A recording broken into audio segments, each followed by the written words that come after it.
Mi nombre es Miguel González Moraga, soy periodista. He trabajado en distintos medios, en particular en impresos. Me he dedicado a la capacitación de periodistas también.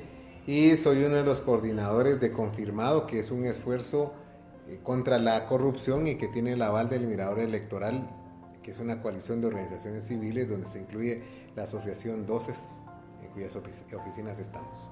Confirmado es una iniciativa que tiene el aval de la Asociación DOCES y el Mirador Electoral, y es un proyecto colaborativo en donde se suman de distintas maneras diversos medios que van a contribuir a divulgar los contenidos que elaboramos, entre ellos Prensa Libre, Guatevisión, la Federación Guatemalteca de Estaciones Radiofónicas y Radio Infinita, entre otros medios, además de algunos departamentales. Nuestra materia prima es lo que dicen los candidatos y los partidos. La procesamos aplicando un método que se aplica en 30 países más, que es de la verificación del discurso público. Lo divulgamos en nuestra página y redes sociales. Hace 4 meses que comenzó el proyecto, teníamos 0 me gusta o 0 compartir en las redes sociales, y cada vez vamos teniendo más. El impacto principal es en grupos de votantes jóvenes o de potenciales votantes jóvenes urbanos. Queremos llegar a los departamentos y por eso nuestra alianza con otros medios. No lo hemos medido, lo vamos a medir próximamente. Los medios, el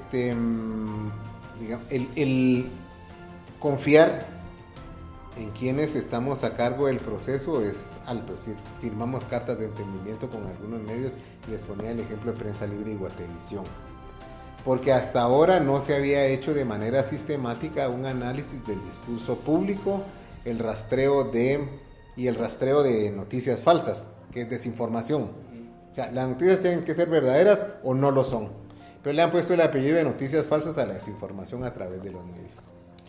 Mire, el periodismo es un método fundamentalmente, y una de esas características es chequear.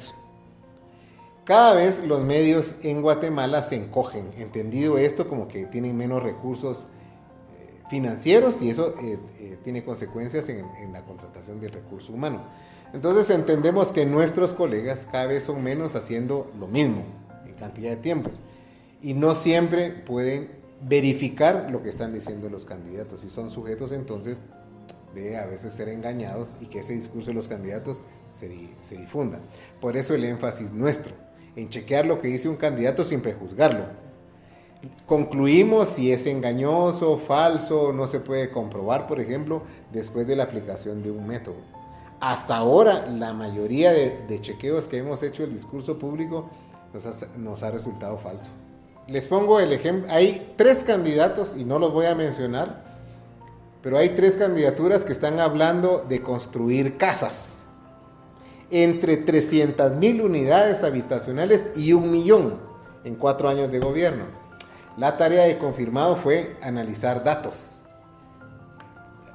certeros, y a nosotros nos han dicho que en los últimos 4 años se han construido entre 12,000 y 18,000 casas al año. Multipliquémoslo por 4.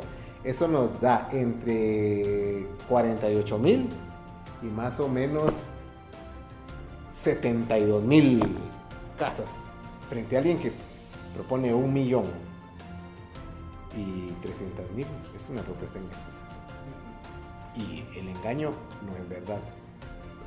Pero eso lo hacemos nosotros con tiempo, que nos tomamos 3-4 días para hablar con expertos, revisar bases de datos. En un diario que tiene que publicar al otro día, o en un noticiero que tiene que publicar a mediodía o en la noche, los tiempos se acortan. Entonces a veces solo son una especie de altoparlantes de lo que dicen los candidatos, y eso nos da trabajo a los que estamos haciendo el chequeo de información. Pero no es siempre, es decir, hay cierta confianza y los tiempos conspiran también, ¿verdad? El chequeo de información en medios de Estados Unidos, por ejemplo, yo periodista que trabajo en un medio de Nueva York, por ejemplo, antes de que se publique la información, en el medio chequean oración por oración o dato por dato, vuelven a hablar con las fuentes, y el proceso es complicado porque le están pagando a 2 personas por hacer una misma cosa. Aquí el medio que más gente tiene trabajando en nuestro diario, por ejemplo, tiene más o menos 150 corresponsales frente a los 20 que voy a tener Prensa Libre. Entonces, eso explica por qué la sobrecarga en algunos periodistas y por qué a veces no se puede chequear si lo que nos están diciendo las fuentes es cierto o no. Miren, en época electoral lo que se ha hecho más son los llamados infomerciales. Los infomerciales son propaganda política disfrazada de información periodística, que tiene algunas características, por ejemplo, que el medio no cuestiona al candidato o al representante del partido. Son muy obsequiosos con los candidatos o con los representantes del partido. Y es información, por lo regular, que elaboran candidatos y partidos y que el medio únicamente sirve para divulgarlos. Pues en época electoral se hace. Y esa es una manera de desinformar y de engañar a la gente. Esa es una mala práctica periodística. Miren, hay algunos conceptos que siempre se han hablado en teoría de la comunicación, cómo avanzar en la alfabetización mediática. Ahora tendría que hacer alfabetización digital y mediática también, ¿verdad? Enseñarle a la gente a distinguir. En esta época la gente comparte mucha información que le llega, por ejemplo, en cadenas de WhatsApp. No se detiene a chequear si eso es cierto o falso y si eso va a perjudicar a alguien, como uno lo tendría que hacer normalmente, es decir, medir las consecuencias de compartir información. Entonces, los medios siguen siendo fundamentales porque de alguna manera ayudan a que no llegue tanta desinformación a la gente. Pero eso se complica más con las redes sociales, ¿no? En donde nos regocijamos, y hablo en general, de las desgracias ajenas, porque no nos afectan a nosotros. Burlarnos de otros, de contribuir a la estigmatización, a la discriminación y al racismo, por ejemplo. Esas son prácticas antidemocráticas que han encontrado más espacio en las redes sociales. Entre otras cosas, en el caso de WhatsApp, porque ¿quién originó el mensaje? No lo sabemos. WhatsApp, por eso tuvo que cambiar algunas de su algoritmo también, es decir, su ruta, y ahora no permite que uno rebote más de 5 veces un contenido. Es decir, ¿qué hace Facebook, por ejemplo? Si uno irrespeta las normas, le borra las imágenes o le borra contenidos.